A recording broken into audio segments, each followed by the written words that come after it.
ચાલો, અમુક વ્યક્તિઓ લખે છે કે તમને પર્સનલ મળવું છે. શુક્રવારે ભાઈ પર્સનલ મળવાની જ વ્યવસ્થા છે અને એમાં દરેકને વ્યક્તિગત જ આપણે મળીએ છીએ. એટલે શુક્રવારે પર્સનલ મળવા માટે અગાઉથી એના માટે નામ નોંધાવી દેવાનું હોય છે અને એ લોકોએ પૂરી ફી ભરવાની હોય છે.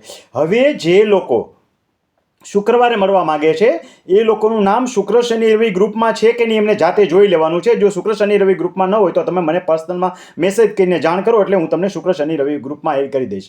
શુક્ર શનિ રવિ માત્ર તાલીમ, શનિ રવિ માત્ર તાલીમ કેમ્પ છે. તેમાં કોઈને વ્યક્તિગત પ્રશ્નોના જવાબ આપવામાં આવશે નહીં કે ફાઇલ ચેક કરી આપવામાં આવશે નહીં. એટલે આ માટેની વ્યવસ્થા શુક્રવારે છે, ખાસ ધ્યાન રાખજો. તેમ છતાં કોઈ વ્યક્તિ ઇમરજન્સી હોય અને રહી ગયા હોય અને શનિવારે અથવા રવિવારે ફાઇલ ચેક કરવી એક અંગત અભિપ્રાય હોય તો એમને 2100 રૂપિયા ડોનેશનમાં આપવાના હોય છે. એ પણ હું ગેરંટી નથી કહેતો. જગ્યા હશે, સમય હશે તો એમને આવી સુવિધાનો લાભ મળશે, પરંતુ આવી અપેક્ષા દરેકે રાખવી નહીં. એના માટે શુક્રવારે વ્યવસ્થા છે તેનો લાભ લેવો. હા, અપવાદરૂપ સુરતવાળા કે દૂરવાળા કોઈને કોઈ અથવા કોઈ સ્પેશિયલ સંજોગોવાળાને મેં કીધું હોય કે તમને શુક્રવારે નહીં આવો તો ચાલશે, શનિ રવિ જોઈ દઈશ, તો એવા અપવાદરૂપ બાદ ગણાશે. એમને પણ શુક્ર શનિ રવિની ફી તો ભરેલી હોવી જોઈએ. હવે શુક્રવારે ડાયરેક્ટ કોઈ આવવાનું નથી. રજીસ્ટ્રેશન કર્યા વગર ઘણી વ્યક્તિઓ ડાયરેક્ટ આવી જાય છે, તો ડાયરેક્ટ આવશે તો એને પાછું જવું પડશે. પ્લાનિંગ તો કંઈક હોવું જ જોઈએ. બીજા નંબરમાં, મેં જ્યારે કોઈ વ્યક્તિને કીધું હોય કે ભાઈ શુક્રવારે તમારે ફાઇલ ચેક કરવા આવવાનું છે તો ત્યારે એમના પોતાના બધા ડોક્યુમેન્ટ વગેરે વ્યવસ્થિત તૈયાર કરીને લાવવા. એક વ્યક્તિ એક ફાઇલ એક સિસ્ટમ રહેશે, એક કેસ. એક વ્યક્તિ બે કેસ કે જાજા કેસ લાવી શકશે નહીં, એ બરાબર ધ્યાન રાખજો. હા, એકને એક વસ્તુનો કેસ હોય, માનો કે રસ્તાનો કેસ છે, મામકોર્ટમાં ચાલ્યો હોય, પ્રાંતમાં જાય, અપીલમાં જાય, ચાહે સિવિલ કોર્ટમાં જાય તો એક જ ગણાય. પણ એક પાણીનો પ્રશ્ન છે, એક મામલતદાર હલનનો પ્રશ્ન છે અને એક ભાઈઓ ભાગનો પ્રશ્ન છે, તો આ બધા અલગ અલગ કેસ ગણાય. આ ખાસ ધ્યાનમાં રાખજો.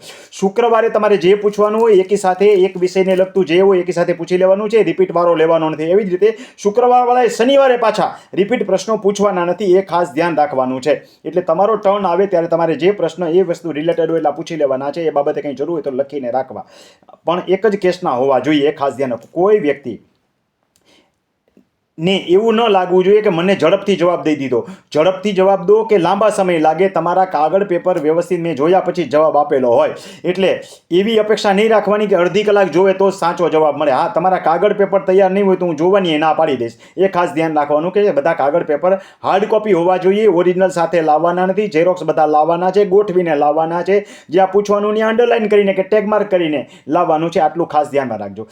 હવે ખાસ અગત્યની વસ્તુ, કોઈ વ્યક્તિ જો સ્વયંસેવકમાં સેવા આપવા માંગતા હોય તો 3 કે 4 તાલીમ કેમ્પ પૂરા થયા પછી સ્વયંસેવકની સેવા આપવી, જેથી કરીને ભણાવતા હોય એમાં તમને ડિસ્ટર્બન્સ ન થાય. એ તમને આવડી ગયેલું હોય પછી તમે સ્વયંસેવકમાં જાઓ. હવે સ્વયંસેવકમાં આપણે રસોડું તો ઉધડું આપી દઈએ છીએ કેટરિંગનું, પણ ચા બનાવવાની હોય કે નાસ્તા ગોઠવવાના હોય એવી અથવા તો પીરસવાની હોય, આવી સામાન્ય બાબતો હોય છે. તો 3 કે 4 તાલીમ કેમ્પ પછી જે લોકો સ્વયંસેવકમાં સેવા આપતા હોય સ્વેચ્છાએ આપી શકશે. પછી આપણે એને કાયમી સ્વયંસેવકમાં એડ કરવા લાયક હશે એને ઉમેરી દઈશું. હવે શુક્રવારવાળા યાદ રાખજો, આપણા સાચા દાતાઓ છે.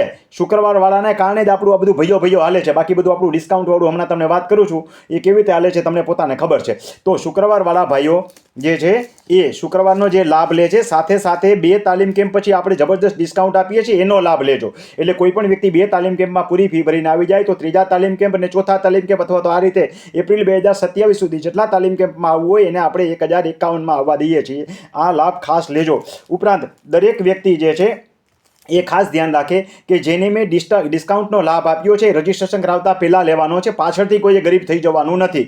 એટલે ડિસ્કાઉન્ટ બીજાને આપતા હોય એટલે હવે તમારે પૂરી ફીવાળા હોય તો એને માગવાનું રહેતું નથી. એ ખાસ ધ્યાન રાખજો. એવી જ રીતે મેં જેમને પ્રવાસ દરમિયાન હું નીકળો છું, હમણાં ખાસ કરીને આ યોજના મેં હમણાં ચાલુ કરી છે. 1400 કિલોમીટરનો જ્યારે પ્રવાસ આહવાવાળો કાપીને આવ્યો ત્યારે જેટલી જગ્યાએ મેં મિટિંગો કરેલી, જે ખેડૂતોને મળેલો, એમાંથી ગરીબ હતા એમને મેં કીધેલું છે કે ભાઈ તમને ફી ડિસ્કાઉન્ટ મળશે. ઉપરાંત ગરીબ હતા કે ન હતા, આહવા પ્રવાસ દરમિયાન જેને મેં સેમિનાર દરમિયાન કીધેલું છે કે તમને આવવા જવાના ટિકિટ ભાડા મળશે અને રજીસ્ટ્રેશન વખતે જ મારી પાસેથી આ જાણ કરી દેવી અને એનો વહીવટ હું અગાઉથી જ કરી દેતો હોઉં છું, જેથી કરીને તાલીમ કેમ્પ દરમિયાનનો સમય ન બગડે. હા, રેગ્યુલર ડિસ્કાઉન્ટ જેને આપવાના થાય છે એવા લોકોને ટિકિટ ભાડા ખોડાભાઈ આપે છે અને એની પાસેથી બધા મેળવી લે છે. એ રેગ્યુલરવાળાની વાત થઈ. ઇરેગ્યુલર એટલે છૂટક જે આવે છે એ મારી પાસે અગાઉથી મને મેસેજ કરીને મેળવી લેશે. એ ખાસ ધ્યાનમાં રાખજો.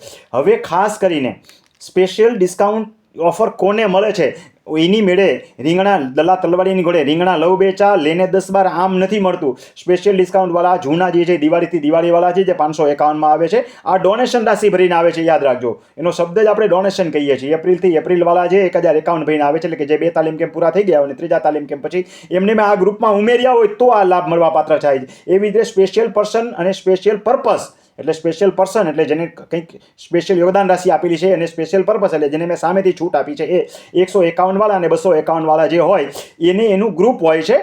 અને એ ગ્રુપમાંથી અથવા તો મને પહેલાં પૂછ્યા પછી ન ખબર પડતી હોય તો લાભ લેવાનો છે. પોતાની મેળે 151 ને 551 ને 1051 મોકલી આપવાના નથી, નહીંતર આ ડોનેશન પેટે જશે.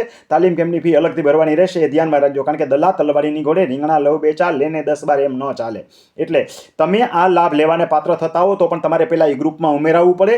એ ગ્રુપમાં ઉમેર્યા પછી તમે 1051નું રજીસ્ટ્રેશન કરાવશો તો જ તમને ડિસ્કાઉન્ટનો લાભ મળશે. આ ખાસ ધ્યાનમાં રાખવું, કારણ કે આવા ગોટાળા ઘણા બધા મને હવે ધ્યાનમાં આવવા માંડી ગયા છે. ગયા તાલીમ કેમ્પમાં પણ આવા 4 કેસ હતા, એટલે આ ચોખવટ કરવી પડી.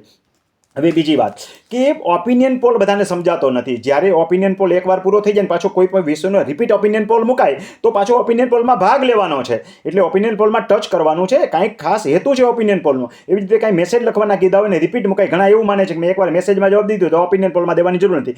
એક ઓપિનિયન પોલમાં અપાઈ ગયો 4 દિવસ પહેલાં, તો હવે મારે પાછા ઓપિનિયન પોલમાં ટચ કરવાની જરૂર નથી. તમે ઓપિનિયન પોલ વાંચો કે શેના માટે છે. આ રિપીટ મુકાનો છે તો રિપીટ ટચ કરવાનું છે. એટલે એ ખાસ હવે ઓપિનિયન પોલમાં જેને ખબર ન પડતી એના માટે સરળતાથી કહું કે ઓપિનિયન પોલમાં તમે કોઈ પણ જગ્યાએ એકવાર ટચ કરશો એટલે આંકડો વધશે. તમે ભૂલથી જગ્યાએ ટચ કરી તો બીજી જગ્યાએ ટચ કરી નાખજો, એટલે જે અગાઉનો આંકડો હતો એ ઘટી જશે અને આ જગ્યાએ તમારો આંકડો વધી જશે. એટલે આંકડો વધે એટલે સમજવાનું કે તમારો પોલ લેવાઈ ગયો. આટલી સીધી સાદી વાત છે. હવે એવી રીતે તમે આ કોઈ પણ મેસેજ વાંચો, વિડીયો વાંચો, કોઈ ઓડિયો સાંભળો અને મેં મેસેજ મૂકેલો એને ટેગ કરવાનું. ટેગ કરવાનું બહુ સરળ છે. તમારે જે મેસેજ હોય કે વિડીયોની લિંક હોય એને અડવાનું છે. અડશો એટલે જુદી જુદી નિશાની આવશે. એ નિશાનીને ટચ કરજો એટલે જુદી જુદી નિશાની આવે એને ટચ કરી લેવાનું, એટલે તમારો ટેગ માર્ક થઈ ગયો. આ બહુ સરળ વસ્તુ છે, તો આ લાભ પણ લેતા શીખજો. ચાલો, આ વિડીયો ન સમજાયો તો 2 વાર સાંભળી લેજો. હમણાં જ એક ઓપિનિયન પોલ મુકાશે તો ઓપિનિયન પોલમાં પણ ભાગ લેજો. ખાસ કરીને એ બધી વસ્તુનો કંઈક હેતુ છે.